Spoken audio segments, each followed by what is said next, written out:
Assalamualaikum warahmatullahi wabarakatuh. Selamat datang di Manunggaling Misteri. Bersiaplah untuk menikmati kisah ini. Mari kita mulai.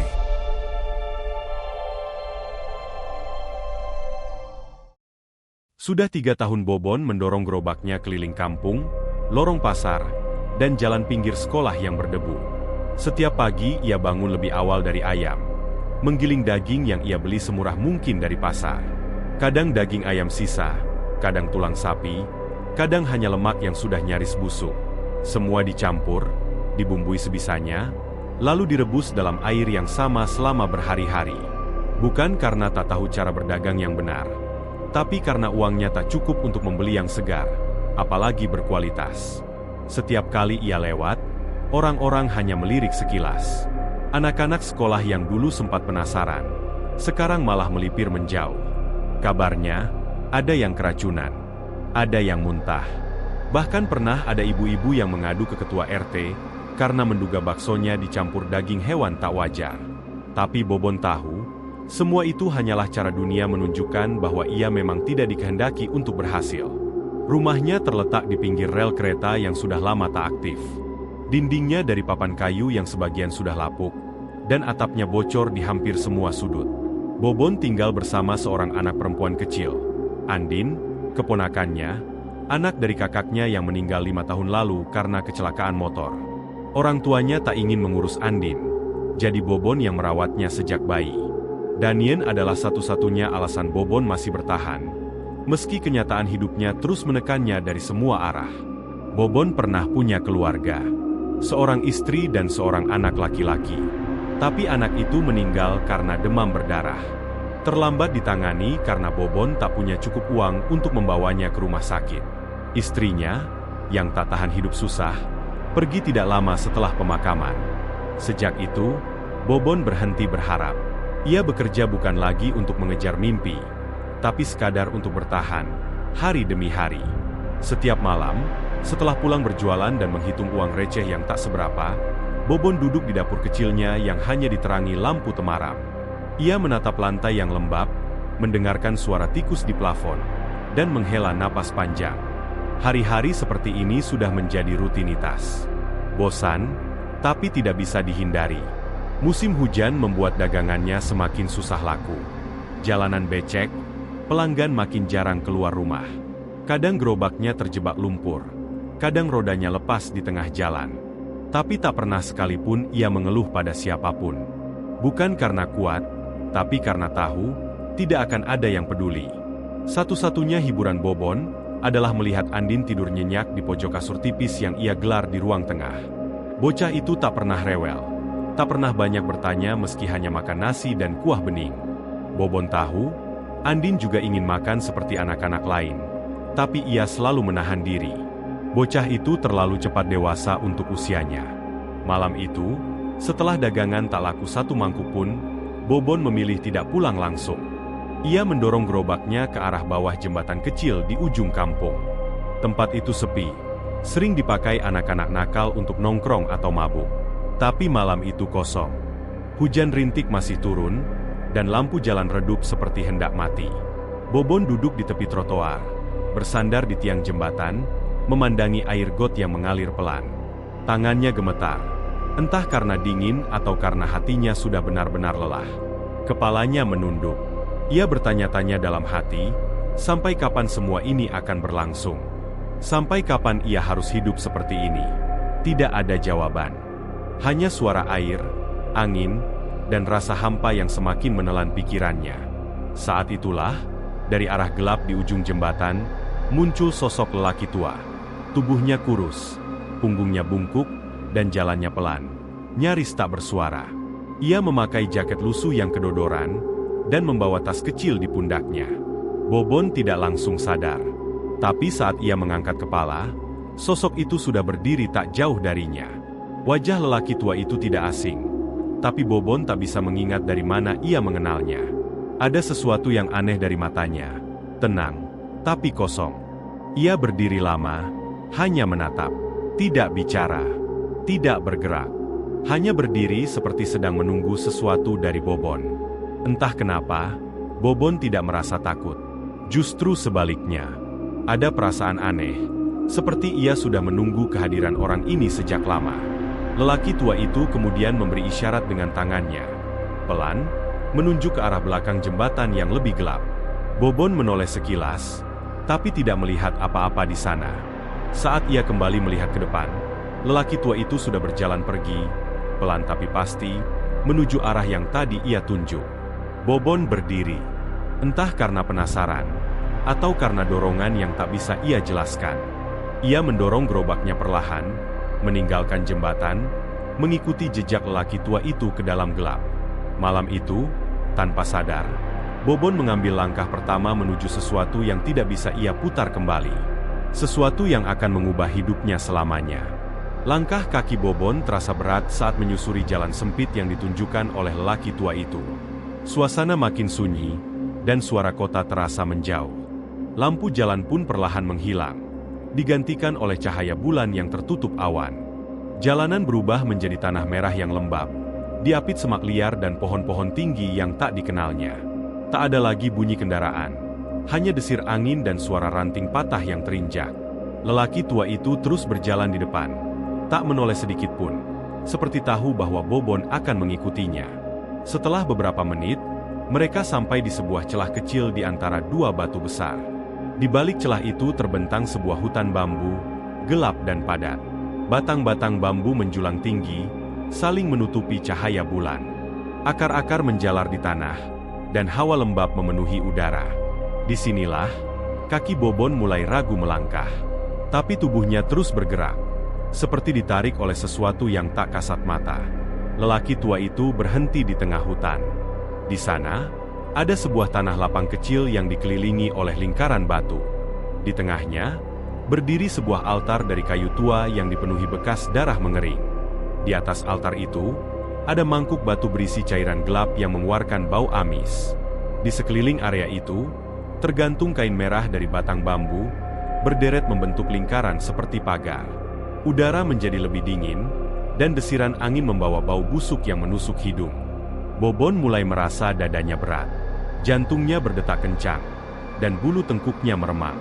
Ia tidak tahu apa yang sedang terjadi, tapi hatinya mengatakan bahwa tempat ini bukan tempat manusia biasa. Lelaki tua itu berdiri di tepi altar, lalu mengangguk perlahan, memberi isyarat agar Bobon mendekat. Bobon melangkah maju, matanya menatap mangkuk batu yang tampak seperti tempat sesajen. Warna cairannya pekat, dan ada sisa rambut halus mengambang di permukaannya. Tiba-tiba, dari celah bambu di sisi kiri altar, muncul sosok yang membuat Bobon membeku. Makhluk itu tinggi, mengenakan gaun putih panjang yang sudah menguning dan compang-camping. Rambutnya panjang menjuntai, kotor dan basah, seperti baru keluar dari air. Tapi yang paling mengerikan adalah lehernya. Tidak ada kepala di sana, hanya leher yang terputus, menganga, mengeluarkan cairan hitam pekat yang terus menetes ke tanah. Dari dalam lubang leher itu, terdengar suara erangan aneh. Bukan seperti orang mengerang kesakitan, tapi seperti suara seseorang yang tertahan di dasar sumur, jauh dan menggema. Makhluk itu berjalan perlahan. Tubuhnya miring seperti tidak punya tulang punggung yang kuat. Setiap langkahnya menimbulkan suara berat di tanah berlumpur. Meskipun tidak punya kepala, Bobon bisa merasakan tatapan yang tertuju padanya. Bukan dari mata, tapi dari lubang kosong itu. Suara erangan makin keras. Lalu tubuh makhluk itu berhenti tepat di depan altar. Ia mengangkat kedua tangannya perlahan, dan menunjuk ke arah mangkuk batu.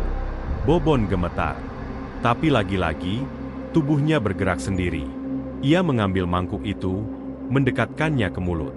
Bau amis menusuk hidungnya, membuat perutnya bergejolak. Tapi cairan itu tetap ia telan.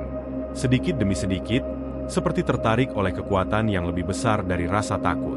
Saat tetes terakhir melewati tenggorokannya, tubuhnya seperti disetrum. Pandangannya buram. Ia jatuh berlutut, muntah, lalu mendengar suara dentuman keras di dalam kepalanya. Makhluk itu bergetar. Tangannya mengepal, lalu perlahan menurunkan lengannya. Darah mengalir dari lubang lehernya, menetes ke tanah dan membentuk pola aneh. Lelaki tua itu melangkah mendekat, lalu mengambil segenggam tanah dari dalam lingkaran batu.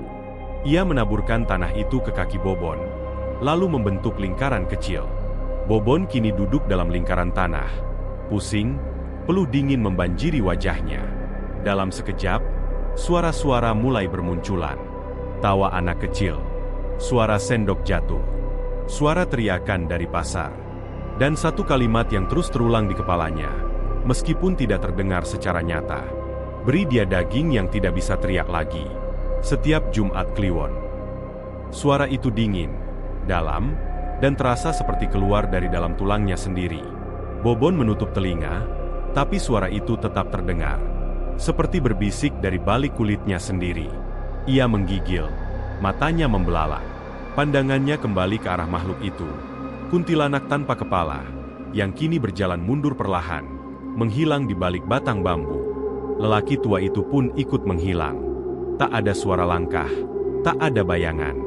Hanya udara yang makin dingin dan tanah yang terasa bergetar. Bobon terdiam. Ia tak tahu berapa lama ia duduk di sana. Tapi saat akhirnya berdiri, altar itu sudah kosong. Mangkuk batu sudah tak ada, kain merah terbakar setengah, dan bau darah masih menempel di hidungnya. Ia berjalan pulang dengan langkah gontai, tubuhnya lunglai, dan pikirannya kacau. Tapi jauh di lubuk hatinya, ada sesuatu yang lain. Perasaan bahwa sesuatu telah masuk ke dalam dirinya dan tak akan pernah keluar lagi. Dan malam itu, Bobon pulang ke rumah, tanpa sadar bahwa hidupnya sudah ditukar. Tidak ada jalan mundur. Tidak ada kesempatan kedua. Yang ada hanya satu hal. Tepati perjanjian, atau ditelan hidup-hidup.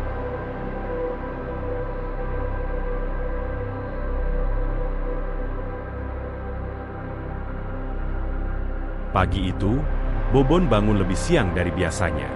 Tubuhnya masih lemas, sisa dari apa yang terjadi semalam. Ia sempat berpikir semua hanya mimpi, tapi tenggorokannya masih terasa perih, dan perutnya mual. Ia duduk di pinggir kasur, mengucek mata, dan mendengar suara aneh dari luar rumah. Bukan suara biasa, bukan ayam atau motor tetangga. Suaranya seperti deru kipas dan bunyi logam diketuk. Bobon membuka pintu depan dengan ragu, dan ia langsung terpaku. Di halaman rumahnya yang sempit, berdiri sebuah warung bakso kecil yang belum pernah ia lihat sebelumnya. Dindingnya dari papan kayu baru. Ada lampu gantung, dan bahkan sebuah spanduk bertuliskan, "Bakso Bobon, rasa paling jujur di kota ini." Peralatannya lengkap. Ada kompor stainless, panci besar, kulkas kecil, dan bahkan meja kasir.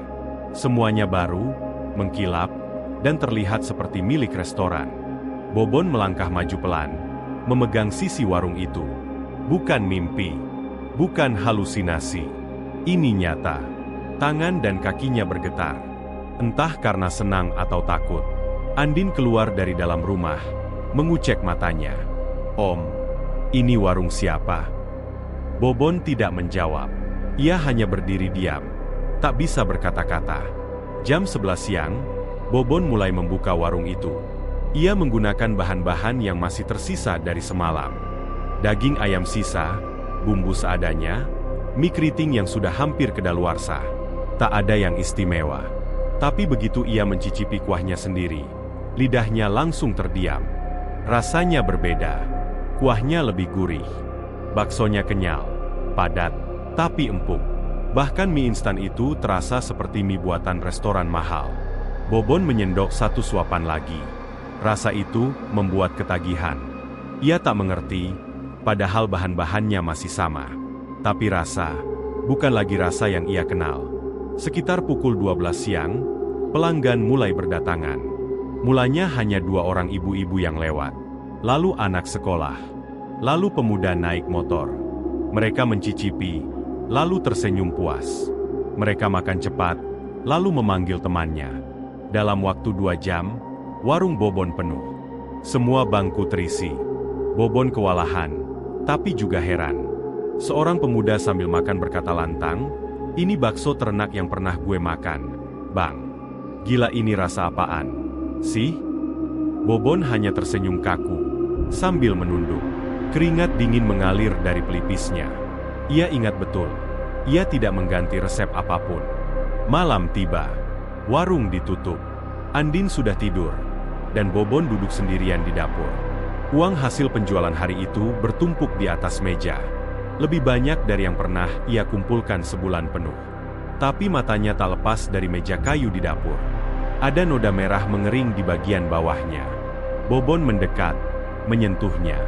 Teksturnya kental, dan baunya amis. Bukan seperti darah ayam, tapi darah segar, panas, dan masih baru. Ia berdiri, membuka pintu belakang dapur. Angin malam menerpa wajahnya. Pintu itu mengarah ke halaman kecil di belakang rumah. Tanahnya becek, banyak sampah dan daun kering. Tapi malam itu, Bobon melihat jejak cakaran di bagian bawah pintu kayu. Bukan goresan biasa. Cakarnya panjang, dalam, dan terarah keluar. Seolah-olah ada sesuatu dari dalam rumah yang berusaha keluar, bukan masuk. Bobon menelan ludah. Ia menutup pintu perlahan dan menguncinya. Tapi rasa dingin menjalari tengkuknya. Ia menoleh ke dapur. Lampu dapur tiba-tiba berkedip pelan. Kemudian mati. Suasana jadi gelap. Hanya cahaya dari ruang tengah yang tersisa, redup, menembus celah pintu. Bobon duduk di kursi. Tubuhnya lemas. Pikirannya kacau. Ia memandangi tangannya. Jemarinya masih bau daging. Tapi daging apa? Ia tak tahu pasti. Tiba-tiba rasa lapar muncul lagi. Aneh. Ia sudah makan. Tapi rasa itu muncul, seperti ada yang menuntut. Dalam gelap, ia mendengar suara dari dalam kulkas. Bukan suara es retak, tapi seperti suara gumaman kecil, tercekat, lalu hening kembali. Bobon menatap kulkas itu lama. Tak bergerak, tak bernapas, tak berani mendekat. Ia berdiri, masuk ke kamar, menutup pintu, duduk di lantai, bersandar pada dinding, memeluk lutut. Dalam gelap, ia hanya bisa berkata lirih, "Apa yang sudah gue lakukan?" Malam itu, Bobon tidak tidur. Ia hanya duduk menatap pintu kamarnya. Dari luar, terdengar suara gemerincing mangkuk dan langkah pelan menuju dapur. Suara yang tidak mungkin berasal dari Andin. Suara yang seharusnya tidak ada di rumah itu. Malam itu, langit tertutup awan tebal. Udara dingin menusuk tulang. Dan suasana kampung terasa lebih sepi dari biasanya. Bobon duduk di dapur, menatap jam dinding yang jarumnya sudah melewati pukul 10 malam. Hari itu Jumat Kliwon. Ia tahu dari kalender tua yang digantung di tembok. Tanggal merah itu sudah ia lingkari sejak seminggu lalu. Bobon gelisah. Kata-kata dari malam ritual masih terngiang. Beri dia daging yang tidak bisa teriak lagi. Ia mencoba memahaminya. Ia berpikir keras. Apakah itu berarti hewan yang sudah mati? Atau hewan yang tak bisa menggonggong? Sore tadi, Bobon pergi ke pasar dan membeli daging bangkai ayam yang sudah berubah warna. Ia mencampurnya dengan tulang dan lemak, menggiling semuanya hingga halus, lalu memasaknya dalam panci besar seperti biasa. Setelah selesai, ia menuangkan bakso itu ke dalam mangkuk kosong dan meletakkannya di belakang rumah, di dekat pagar bambu yang mulai lapuk. Jam terus berjalan. Bobon masih terjaga. Ia duduk di lantai, memeluk lutut, matanya tak lepas dari pintu belakang. Suasana rumah begitu sunyi. Bahkan suara tikus pun tak terdengar malam itu. Tiba-tiba, terdengar suara erangan lirih, seperti desahan dari balik dapur. Bobon menahan napas. Suara itu bukan suara manusia. Bukan pula suara hewan. Erangannya dalam dan berat, seperti datang dari lubang yang sangat dalam. Ia bergidik, tapi tak berani keluar dari kamarnya. Lalu terdengar suara langkah, pelan, berat, menyeret. Lantai kayu berderit seperti diinjak sesuatu yang besar tapi tak berbentuk. Bobon menahan napas lebih keras. Beberapa menit kemudian, semuanya kembali hening. Tak lama berselang, dari arah rumah tetangga, terdengar teriakan histeris. Suara perempuan menjerit keras. Lalu terdengar suara pintu dibanting dan tangisan pecah. Bobon bergegas keluar kamar dan melihat ke arah jendela. Lampu rumah sebelah menyala semua. Orang-orang mulai keluar dari rumah, berkerumun di depan pagar rumah Bu Santi, tetangganya yang memelihara anjing besar berbulu putih. Bobon tak ikut keluar. Ia hanya menempelkan wajah ke jendela, memperhatikan dari balik tirai. Dari obrolan yang terdengar samar, Bobon tahu bahwa anjing Bu Santi menghilang. Pintu kandangnya terbuka. Di lantai belakang rumah, Ada bekas darah yang mengarah keluar pagar. Tapi tidak ada jejak kaki manusia. Hanya cakar. Bobon diam. Keringat dingin membasahi punggungnya. Paginya, ia membuka pintu belakang rumah dengan jantung berdebar. Mangkuk yang semalam ia letakkan. Kosong. Bersih. Tak ada bekas kuah. Bahkan mangkuknya tampak seperti sudah dicuci. Tapi tanah di sekitarnya basah. Dan ada bekas cakaran yang kini lebih dalam, lebih panjang, dan mengarah ke dalam rumah. Bobon menutup pintu cepat-cepat. Tangannya gemetar. Tapi ia tidak bicara apa-apa. Ia tak melapor, tak menceritakan pada siapapun. Ia hanya berdiri lama di dapur, lalu menatap panci besar yang masih berisi sisa bakso semalam. Siangnya, warung kembali dibuka. Dan seperti sebelumnya, pelanggan datang tanpa henti. Anak-anak sekolah, pegawai kantor, tukang ojek, bahkan ibu-ibu komplek dari ujung kampung ikut antre. Semua memuji rasanya.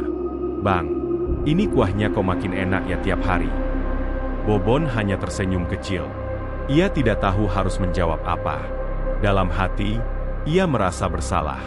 Tapi rasa bersalah itu seperti dikalahkan oleh euforia. Uang masuk tanpa henti. Uang kertas, logam, bahkan transfer lewat kris. Semua ditumpuk di laci kasir. Bau uang bercampur dengan aroma bakso panas, menciptakan sensasi aneh yang membuat Bobon mabuk dalam diam. Andin memeluk Bobon di malam harinya. "Om, Andin seneng. Sekarang kita bisa makan yang enak." Bobon mengangguk pelan. Ia menepuk kepala bocah itu, tapi matanya tak lepas dari pintu dapur. Malam kembali datang. Bobon kembali duduk di dapur, membuka dompet dan menghitung hasil hari itu. Tapi setiap lembar uang yang disentuh, rasanya seperti menyentuh sesuatu yang lengket, seperti darah yang belum mengering. Ia membuka kulkas untuk menyiapkan bahan besok, dan mendapati kantong dagingnya sudah penuh lagi. Padahal ia tak belanja hari itu. Di dalam kantong itu, daging berwarna merah gelap, segar, dan harum. Tapi bentuknya aneh, seperti potongan tubuh kecil. Ada bulu putih yang masih menempel di bagian sisinya. Bobon menutup kulkas buru-buru. Ia duduk di lantai, menunduk, lalu menampar wajahnya sendiri. "Apa ini?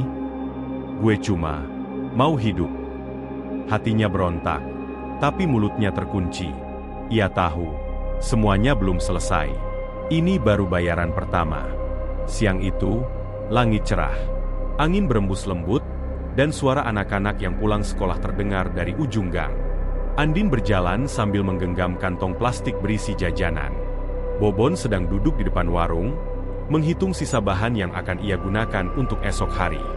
Hari itu warung ramai seperti biasa.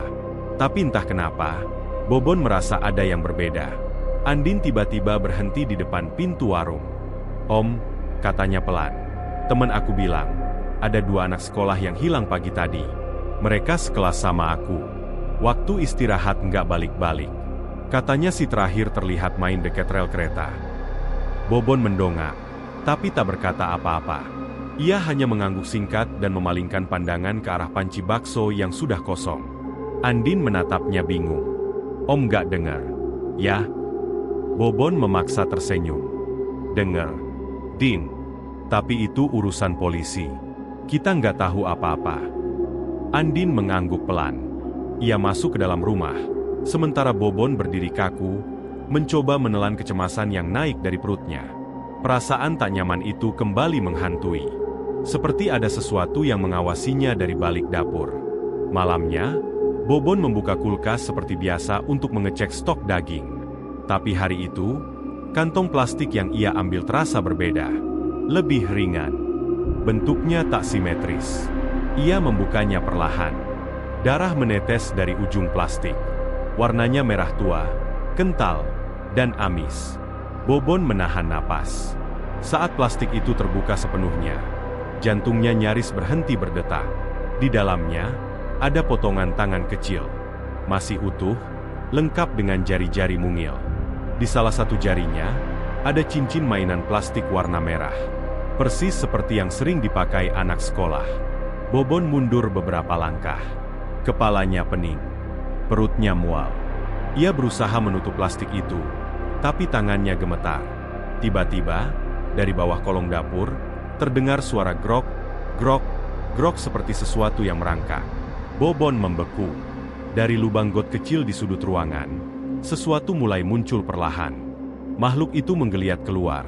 Tubuhnya tertekuk dan kurus. Kulitnya pucat seperti kain basah. Rambut panjang dan hitam lepek menjuntai, menempel di dinding. Tapi kepalanya tidak ada. Lehernya bolong, seperti daging yang dirobek paksa.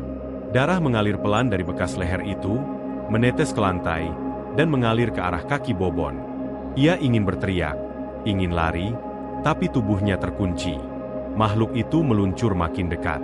Erangan lirih keluar dari lubang di lehernya, seperti suara napas yang tertahan di dada. Bau amis menyebar cepat, menusuk hidung dan membuat perut Bobon makin mual. Makhluk itu berhenti hanya beberapa sentimeter dari kaki Bobon. Ia menunjuk plastik berisi tangan kecil itu dengan jemarinya yang panjang dan tajam. Isyaratnya jelas, itu bukan daging biasa. Itu persembahan. Bobon mundur perlahan, tak bisa berkata apa-apa. Tubuhnya gemetar hebat. Malam itu, ia duduk di lantai dapur berjam-jam. Plastik berisi tangan kecil masih di meja, dan bekas darah di lantai sudah kering. Matanya merah. Hatinya campur aduk antara takut, bersalah, dan benci pada dirinya sendiri. Andin mendekat perlahan dari ruang tengah. Om belum tidur. Bobon menyeka wajah. Belum. Kamu kenapa? Dari tadi Om diam aja. Andin takut Om sakit. Bobon menatapnya. Tatapan polos, lugu, dan tak tahu apa-apa. Ia menarik napas panjang. Om cuma capek. Andin memeluknya dari samping. Gak usah jualan dulu kalau capek. Uangnya juga udah banyak kan? Bobon tak menjawab. Ia hanya menunduk. Pelukan Andin seperti tamparan keras. Ia ingat kenapa dulu mulai berjualan lagi. Karena ingin hidup lebih baik. Tapi sekarang, ia bahkan tak tahu daging apa yang ia masak. Tak tahu dari mana datangnya. Dan tak bisa menghentikannya. Pagi harinya, berita tentang 2 anak sekolah yang hilang makin ramai. Polisi menyisir sepanjang rel, bahkan masuk ke kebun kosong di belakang kampung. Warga ikut membantu. Tapi tidak ada yang ditemukan. Hanya topi sekolah yang tergeletak di semak-semak. Warung Bobon tetap buka hari itu. Dan tetap ramai. Pelanggannya tetap datang. Memuji rasa bakso yang semakin luar biasa. Tapi Bobon tak ikut tersenyum. Ia hanya berdiri di belakang etalase, menyendok kuah dengan wajah kosong. Dan sesekali memandangi plastik daging baru yang dikirim malam sebelumnya. Ia tahu satu hal. Ia tak bisa kabur lagi. Nara adalah ibu muda beranak 1 yang tinggal tepat di sebelah rumah Bobon. Sejak pindah 6 bulan lalu, ia jarang bersosialisasi karena pekerjaannya sebagai editor membuatnya lebih banyak menghabiskan waktu di dalam rumah. Tapi sejak warung bakso Bobon ramai, ia mulai memperhatikan hal-hal yang ganjil. Setiap pagi, aroma sedap dari panci kuah Bobon menguar sampai ke jendela dapurnya. Tapi bersamaan dengan itu, ada bau busuk yang aneh. Bau seperti daging basi yang tak dicuci. Bau itu makin kuat setiap malam Jumat.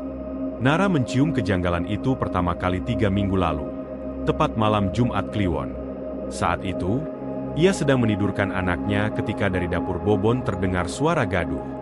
Bukan suara alat masak, melainkan seperti rantai diseret, erangan, dan isak tangis. Awalnya ia kira hanya halusinasi karena kelelahan. Tapi makin hari, suara itu makin nyata. Malam itu, saat hujan turun rintik, Nara berdiri di balik tirai jendelanya. Jarak antara dapurnya dan dapur Bobon hanya sekitar 3 meter. Dari celah ventilasi Bobon yang terbuka, ia melihat asap mengepul dari panci besar, dan sesekali terlihat bayangan seperti orang sedang menyeret sesuatu berat. Matanya terpaku saat melihat cairan merah mengalir dari celah pintu belakang, menetes ke tanah. Bukan kuah. Terlalu kental. Terlalu pekat. Suaminya sedang dinas luar kota, dan anaknya sudah tidur. Nara berdiri lama, bingung harus apa. Tapi rasa penasaran mengalahkan takutnya. Kalau memang ada yang janggal, aku harus tahu. Gumamnya pelan, menenangkan diri. Beberapa hari kemudian, Bobon terlihat keluar rumah membawa dus besar. Nara tahu itu kesempatan. Tanpa pikir panjang, Ia masuk lewat pagar belakang Bobon yang tak pernah dikunci. Dapur itu tampak biasa, tapi lantainya terlalu bersih, seperti baru dipel. Aroma wangi masakan bercampur amis samar.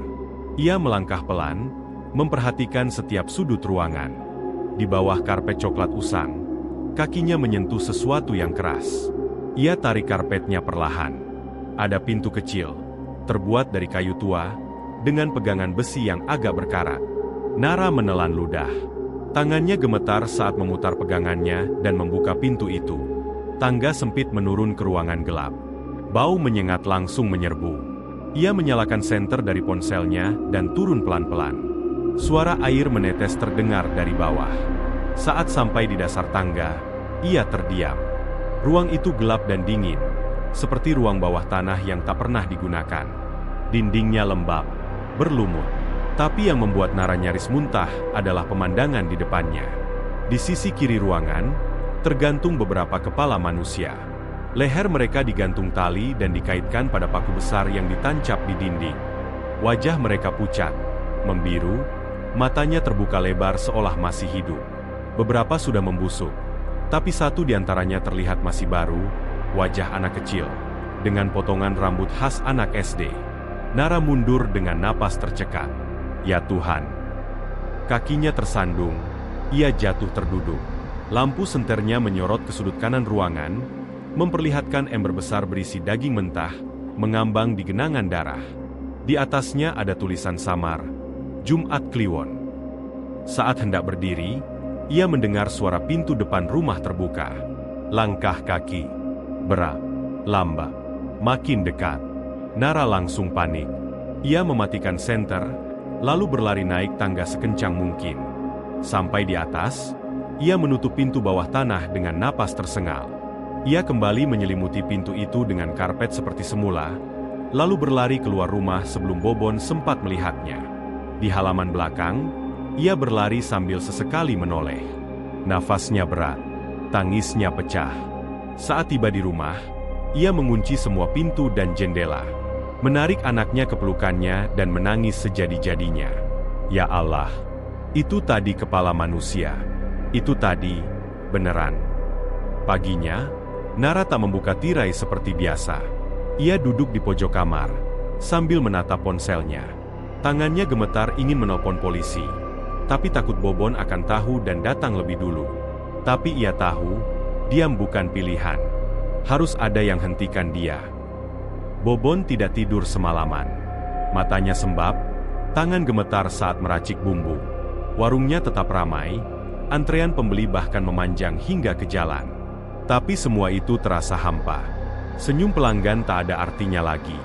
Rasa bakso yang katanya luar biasa, justru terasa seperti kutukan yang terus menekan dadanya. Setiap mangkuk yang ia sajikan terasa seperti menambah dosa. Semangkuk demi semangkuk, ia ingin berhenti. Tapi tak tahu caranya. Setelah warung tutup, Bobon menatap kompor yang mulai padam. Ia lalu melangkah pelan, keluar rumah. Langkahnya berat, menuju tempat yang sudah lama tak ia datangi sejak perjanjian itu dimulai. Hutan bambu di pinggir kota itu tetap sama, sunyi, dingin, dan berembun meski tak hujan. Di sana, Pak Dul sudah menunggu, duduk di atas batu besar, dengan tongkat kayu di tangan dan senyum kecil di bibirnya. "Kau datang juga," kata Pak Dul, suaranya datar. Bobon mendekat, napasnya berat. "Aku mau berhenti," ucapnya lirih. "Apapun risikonya." Pak Dul menunduk, lalu menatap Bobon dalam-dalam. "Risikonya sudah ditentukan dari awal. Kau tinggal nikmati. Kau kenyang. Kau kaya. Semua berjalan sesuai janjinya." Bobon menggeleng pelan, wajahnya pucat. "Aku nggak mau lagi. Aku mimpin mereka tiap malam kepala itu. Suara tangis anak-anak itu. Aku cuma mau hidup biasa. Aku mau jaga Andin." Pak Dul mendesah, lalu berdiri. Suara tongkatnya menghantam tanah membuat burung-burung di pohon beterbangan. "Dia sudah minta bayaran terakhir," ujar Pak Dul datar. "Kamu tahu siapa?" Bobon terdiam. Jantungnya berdegup kencang. Napasnya tercekat. Perutnya mual. "Orang yang paling percaya padamu," kata Pak Dul dengan nada dingin. "Andin," bisik Bobon, nyaris tak terdengar. Langit di atas hutan semakin gelap. Bambu-bambu berderak tertiup angin. Bobon menunduk, wajahnya penuh peluh dingin. "Aku nggak sanggup," ujarnya dengan suara bergetar. Pak Dul tidak menjawab. Ia hanya menepuk tongkatnya ke tanah 3 kali. Dari balik rimbun bambu, suara erangan muncul perlahan. Sosok tanpa kepala itu berjalan menyamping. Perlahan, aroma anyir langsung memenuhi udara. Tubuhnya masih sama. Gaun putih kotor, darah mengering di leher yang terputus. Ia menunduk seperti menunggu. "Waktumu habis," ucap Pak Dul. Bobon tak menunggu lama. Ia berlari kembali ke rumah. Napasnya memburu, pikiran kalut. Tak ada waktu lagi. Ia harus menyelamatkan Andin. Pintu rumah terbuka. "Endien!" teriaknya panik. "Andin, kamu di mana?" Tak ada jawaban. Hanya suara kipas angin berdengung di dapur. Bobon masuk lebih dalam. Meja makan kosong. Di atasnya hanya ada satu benda. Boneka kelinci kecil milik Andin, tergeletak miring, bajunya berlumur merah. Bobon mendekat. Tangannya gemetar saat menyentuh boneka itu. Lalu matanya menatap ke bawah. Ada bekas jejak darah. Kecil, acak, mengarah ke dalam rumah. Bobon mengikuti jejak itu. Kakinya lunglai. Dinding seakan berputar. Nafasnya tersengal. Jejak itu berhenti di depan pintu kamar mandi. Bobon memegang gagang pintu. Tangannya basah keringat. Ia tarik perlahan. Pintu terbuka. Gel. Air keran masih menetes. Lantai kamar mandi dingin. Dan di pojok ruangan itu, terlihat jejak seret seperti tubuh yang diseret masuk. Tapi tak ada siapa-siapa di sana. Hanya lantai dingin, dan darah yang belum mengering. Bobon berdiri lama. Tubuhnya seperti membatu. Air matanya jatuh satu-satu. Matanya kosong. "Andin," bisiknya. "Aku minta maaf." Suaranya tak terdengar siapa-siapa. Rumah itu sepi. Lebih sunyi dari sebelumnya. Malam itu, Bobon tak tidur. Ia duduk di meja makan sambil memeluk boneka kelinci Andin. Lampu padam sendiri. Dari belakang, terdengar langkah kaki pelan. Lalu suara bisik. Tidak dari manusia. Bukan pula dari bumi. "Kau sudah diberi. Sekarang, kau bayar." Sudah 2 hari Bobon tidak tidur. Matanya merah, sembab, dan wajahnya seperti mayat hidup. Rumah itu terasa dingin. Bahkan saat siang hari, ia berjalan linglung, mencari Andin ke setiap sudut rumah, ke setiap lemari, ke bawah kolong ranjang, bahkan ke loteng berdebu. Namun yang ia temukan hanya satu hal, tangis. Tangisan itu lirih. Datang dari arah belakang rumah. Bobon terpaku di depan jendela dapur. Matanya menatap keluar, ke arah sumur tua yang tertutup kayu. Kayu penutupnya goyah. Tangisan itu berasal dari sana. Pelan. Patah-patah. Seperti suara anak kecil yang menahan sesak. "Andin," Bobon berbisik. Suaranya pecah. "Kamu di situ, ya? Maafin Om." Kakinya melangkah gemetar ke halaman belakang. Rerumputan terasa dingin seperti es. Malam belum turun sepenuhnya, tapi langit sudah kelam. Awan menggulung tebal. Bobon menunduk di depan sumur. Perlahan ia buka tutup kayu itu. Bau busuk langsung menyambar wajahnya. Dan di dalam sumur, tak ada air. Hanya kegelapan yang menganga. Namun suara tangis masih terdengar. Menggema dari dasar yang tak terlihat. Bobon memanggil-manggil, tapi tak ada jawaban. Tangis itu malah makin keras. Makin dekat. Tiba-tiba, suara cecakan di atas plafon membuat Bobon mendongak. Dari langit-langit dapur, sosok itu muncul. Kuntilanak tanpa kepala. Tubuhnya menggantung terbalik. Merangkak perlahan menuruni tembok. Seperti laba-laba besar. Rambut panjangnya menggantung liar. Darah menetes dari lubang leher yang menganga, menetes ke meja makan, ke lantai, ke kaki Bobon. Bobon mundur. Tubuhnya gemetar. Mulutnya terbuka tanpa suara. "Jangan, aku mohon." Tapi makhluk itu terus bergerak. Merayap perlahan. Membuat suara cekikikan dari dalam lubang lehernya.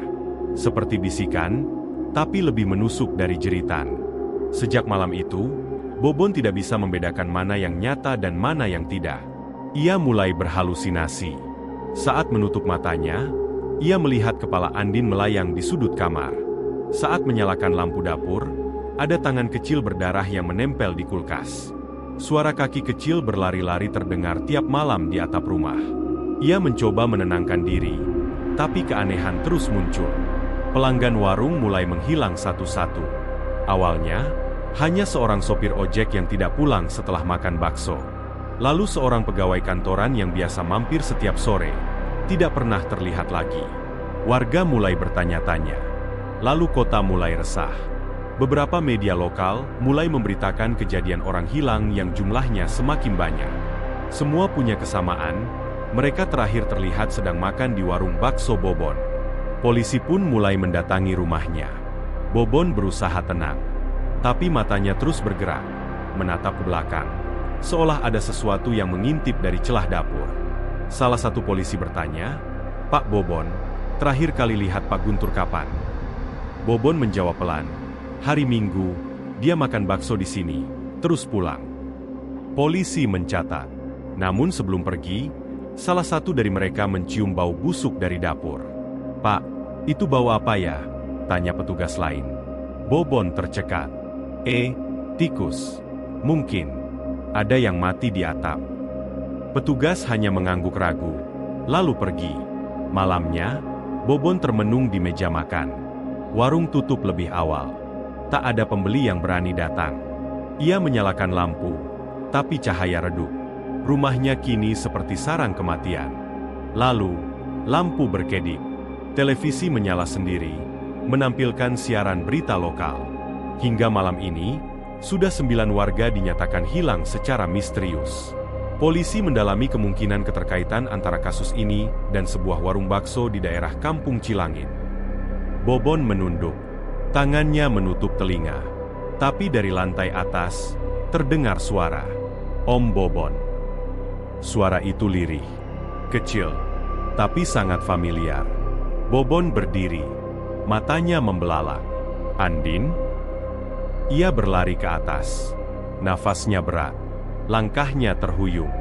Tapi kamar kosong, lemari kosong. Di bawah ranjang, hanya ada rambut hitam menggumpal, basah oleh darah. Di dinding kamar, dengan darah kering, tertulis, "Sudah banyak yang kau beri. Sekarang, kamu sendiri."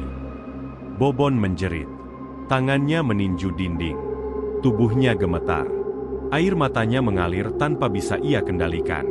"Aku cuma mau hidup tenang," teriaknya. "Kenapa kau ambil semuanya?" Dari lubang angin di kamar mandi, asap hitam merayap keluar. Dan dalam asap itu, suara tawa terdengar pelan. Tawa basah dari dalam lubang leher. Tawa yang tak akan pernah Bobon lupakan. Nara sudah tidak tahan. Setiap malam, ia mendengar suara tangisan anak kecil dari arah rumah Bobon. Suara itu tidak pernah berhenti, apalagi sejak Andin hilang. Nara tahu, ada yang disembunyikan Bobon. Malam itu, ia mengambil keputusan. Ia datang ke kantor polisi dengan wajah tegang dan suara terbata-bata, menceritakan apa yang ia lihat di rumah Bobon. Bau busuk, suara-suara aneh, dan terutama, kepala manusia tergantung di ruangan rahasia bawah dapur. 3 petugas langsung dikirim ke rumah Bobon. Mereka mengetuk pintu dengan tegas. Bobon membukakan pintu dengan mata lelah dan wajah seperti tidak tidur selama berhari-hari. "Ada laporan dari warga," ucap salah satu petugas.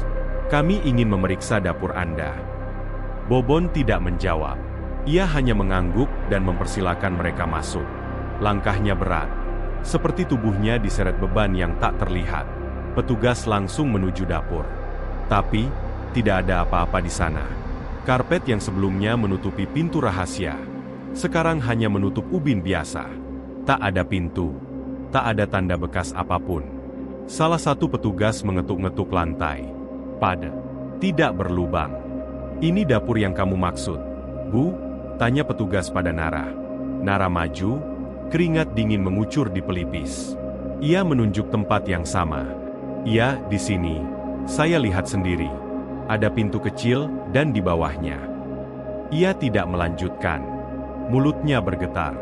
Tapi dapur itu hanya terlihat seperti dapur biasa. Kompor gas, kulkas, beberapa panci menggantung. Bersih, rapi, tak ada bau aneh, tak ada darah, tak ada kepala. Polisi hanya bisa saling pandang. Kami tidak bisa menahan seseorang tanpa bukti, Bu. Nara menunduk, kecewa. Ma, tapi ia tahu apa yang ia lihat. Ia tahu apa yang ia dengar. Ia tahu sesuatu yang jahat sedang terjadi, dan Bobon adalah pusatnya. Malam itu, Nara duduk di ruang tamu rumahnya. Matanya menatap kosong ke televisi yang menyala tanpa suara. Rumahnya terasa hampa. Ia mulai bertanya-tanya, apakah dirinya gila? Apakah semua itu hanya halusinasi? Tiba-tiba, listrik rumah mati. Gelap total. Beberapa detik kemudian, nyala redup lilin otomatis menyala di pojok ruangan. Tapi Nara melihat sesuatu di dinding, tepat di atas rak buku. Tulisan, dengan darah. Jangan ikut campur. Nara berdiri dengan nafas tercekat. Tulisan itu basah, baru saja ditulis. Dan ia tahu, itu bukan darah hewan. Ketukan pintu mengejutkannya. 3 kali. Pelan. Tidak mendesak. Tapi cukup untuk membuat lututnya goyah. Dengan ragu, ia melangkah ke depan. Perlahan membuka pintu. Bobon berdiri di sana. Tubuhnya gemetar. Matanya sembab. Pakaian kusut. Wajahnya seperti orang sekarat. Tangannya menggenggam boneka kecil yang kotor. Maaf, suara Bobon pelan. Aku nggak tahu semua bakal sejauh ini. Nara menatapnya dengan ngeri dan marah. Kau tahu Andin di mana? Kau tahu, kan? Suaranya meninggi, mata berkaca-kaca. Bobon menunduk. Aku cuma mau hidup enak, aku pikir. Cuma perlu kasih persembahan, bukan? Suaranya terhenti. Dari dalam rumah Nara, ada suara pintu lemari terbuka sendiri. Kemudian, suara langkah kecil. Pelan. Teratur. Bobon mundur. Matanya membelalak, menatap ke atas. Kuntilanak tanpa kepala merayap di langit-langit rumah Nara. Rambut panjangnya menjuntai, berlumuran darah. Tangannya menggenggam kepala boneka yang sama dengan yang dibawa Bobon. Dari lubang lehernya, suara cekikikan lirih terdengar. Nara menjerit. Bobon mundur terpental, punggungnya menghantam pagar rumah. Dia ikut aku, gumamnya. Dia nggak mau dilepas, dia udah nempel. Kuntilanak itu melayang turun, perlahan. Rambutnya menempel di dinding, seperti akar menjalar. Di bawah tubuhnya, lantai rumah Nara mulai dipenuhi genangan darah, entah dari mana datangnya. Bobon, keluar dari rumahku, teriak Nara panik. Tapi Bobon tidak bisa bergerak. Matanya kosong, tubuhnya lemas, seperti jiwanya ditarik. Kuntilanak itu berdiri tepat di atas kepala Bobon. Lalu, terdengar suara anak kecil tertawa. Tawa yang aneh, menggema, datang dari segala arah. Nara menutup telinga. Bobon menjerit. Darah mulai mengalir dari mulutnya. Dan tiba-tiba, listrik menyala. Rumah kembali terang. Tapi Bobon sudah tidak ada di depan pintu. Nara berdiri, napasnya memburu. Ia menatap ke halaman. Kosong.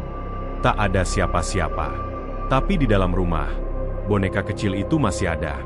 Duduk di kursi ruang tamu. Dengan mata yang menatap tajam ke arahnya. Malam Jumat Kliwon. Malam yang sama seperti saat semuanya dimulai. Bobon berdiri sendiri di dapur warungnya. Tempat itu kini suram dan berantakan. Asap rokok menyesaki ruangan, meski tidak ada yang merokok.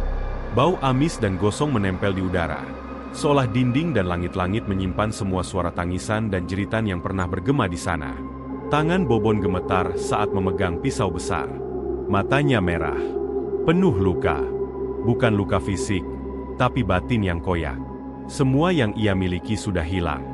Andin, warung ini, dirinya sendiri. Cukup, sampai di sini. Gumam Bobon lirih. Suaranya seperti bisikan. Aku udah kasih semuanya. Kenapa masih belum cukup? Pisau itu ia arahkan ke lehernya sendiri. Perlahan. Tangan kirinya menggenggam ujung meja. Tubuhnya goyah. Air matanya menetes jatuh ke lantai yang lengket. Namun sebelum pisaunya menyentuh kulit, Suara berbisik terdengar dari dalam dinding. "Kau belum lunas." Bobon terdiam. Dinding di depannya retak. Dari balik celah itu, asap hitam keluar seperti napas dari neraka. Lalu muncul sesuatu. Kuntilanak tanpa kepala. Tubuhnya merayap seperti ular. Rambutnya menjuntai panjang, meneteskan darah. Dari lubang lehernya, terdengar tawa anak-anak yang tak semestinya ada. Bobon mundur. Ia menjatuhkan pisaunya. "Jangan lagi, cukup, ambil aku aja. Jangan anak-anak itu. Jangan siapa-siapa lagi." Makhluk itu tidak bicara. Ia hanya melayang cepat dan menghantam tubuh Bobon ke tungku besar di pojok dapur. Brua! Tubuh Bobon menghantam besi panas, lalu terguling ke dalam api. Ia berteriak. Teriakan terakhir yang tidak akan pernah dilupakan oleh tembok dapur itu. Kulitnya melepuh. Dagingnya terbakar. Tapi suaranya masih terdengar, menjerit meminta ampun. Di tengah kobaran api, ia melihat wajah Andin.